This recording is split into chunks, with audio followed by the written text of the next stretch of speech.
So we've had all these minor but very serious regional activities going on, and some of them aren't minor, they're pretty serious. But there hasn't been a serious air threat in any of those activities. So maybe that would reinforce people's argument, well, there is a peace dividend and we don't really need a top-end air superiority and air defence capability. So what's your answer to that question? Well, I think the first thing I'll say is that we certainly do need the capability. I have absolutely no doubt about that whatsoever. I think if I go back to this peace dividend, the affordability comes into everything, obviously. But cost should not be the driver. What should be the driver is what's happening in the world, what's our foreign... take the UK, for example. Our policy, defence policy, should be related to our foreign policy.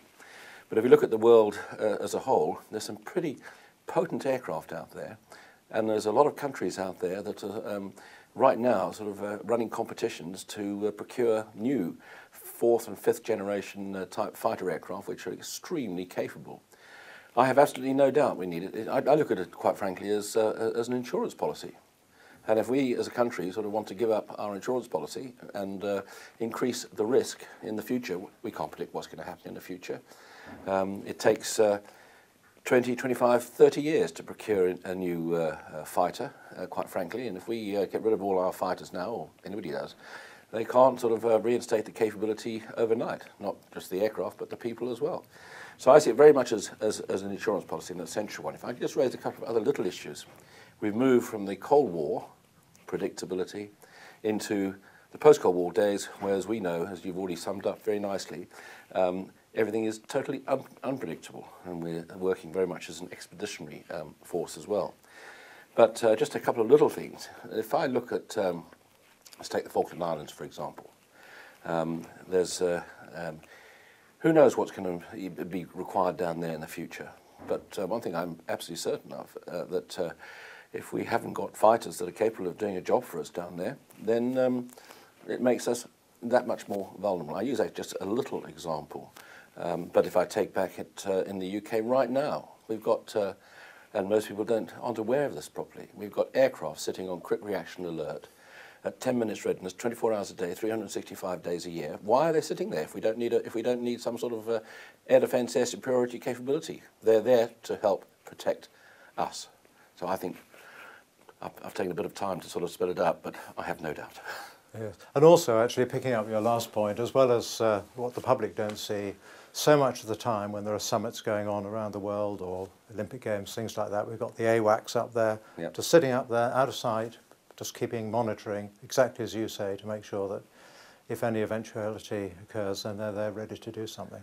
Absolutely. And I think I'd just like to pick up the point you made about the time it takes to develop a fighter capability, because as we both know, if you lose that capability, it becomes almost impossible to get it back, doesn't it? Because the time it takes, you don't actually own a top-end fighter with all that goes with it, and perhaps we come on to some of what those extra bits are later on. But if you haven't got that, and you haven't got the training and the trained people and all the equipment that goes with it, you can't just switch it on. It's not like going out and buying a car and away you go. You've got all of that, the tactics, the doctrine, and the whole business to build up. So really, unless you've grown it as you've gone along and kept up with it, you'll never really catch up, or it's very difficult to ever catch up, isn't it? You just won't catch up. It's absolutely. There are some very sophisticated aircraft, as I said, in the West and in the East. There's some very sophisticated aircraft being developed right now. I think personally, as I said, we've got to be in there. I suspect that we are sort of in the last manned fighter sort of era, with the F-35 coming along. But beyond that, then it's a different debate, I know. But I think an interesting debate for the future is okay, sort of how do we, in the air superiority world, how do we move from the manned fighter into the unmanned fighter? Because whether we get rid of it or not, and I've already said we shouldn't get rid of it, there is a requirement around the globe for air superiority and air superiority fighters. And also, it's not available necessarily instantly off the shelf. Maybe nations wish to acquire the capability, but it takes years. The aircraft are going to be built, the systems that go with them. So it can't be switched on and switched off, can it? And I think absolutely. Also the point you were saying that these days a fighter will probably last 25, 30 years, the airframe, the systems will be upgraded over the years, and that keeps the whole expertise and the capability growing, which sadly is needed to make sure that we're not being threatened seriously by the opposition, which is doing exactly the same thing. Absolutely. I mean, we both know Typhoon pretty well. Sort of that had its start in the 1980s, and here we are in the 2010, and the aircraft is still sort of being introduced to service, and capability-wise, it's being updated all the time. I do think I would say one thing about air superiority fighters, which I do feel very strongly about, and that is that, and again, affordability comes into cost, and that's another interesting debate is your air superiority fighter. I think these days should be more capable than just being an air superiority fighter. So what I'm getting around to saying is I actually believe very strongly in the multi-role capability. And from that aspect, I think that you can produce an aircraft that's an air superiority fighter, which you can then sort of tailor to other roles. I think it's very difficult to produce aircraft for other roles that you then sort of convert it to air superiority. And I think that's an important point as well.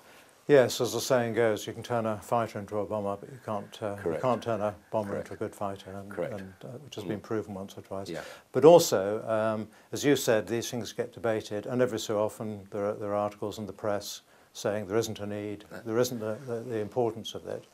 But I think, and that's really the importance of discussing it now, because every so often we do see articles in the press saying, well, it's not needed, the money could be spent better elsewhere.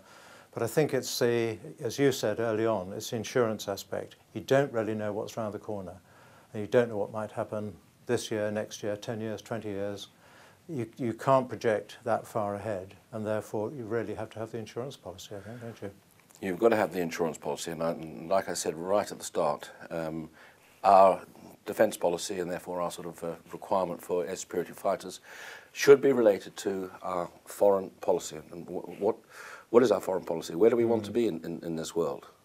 We've got quite a big visibility at the moment. We sit on the Security Council and lots of other things.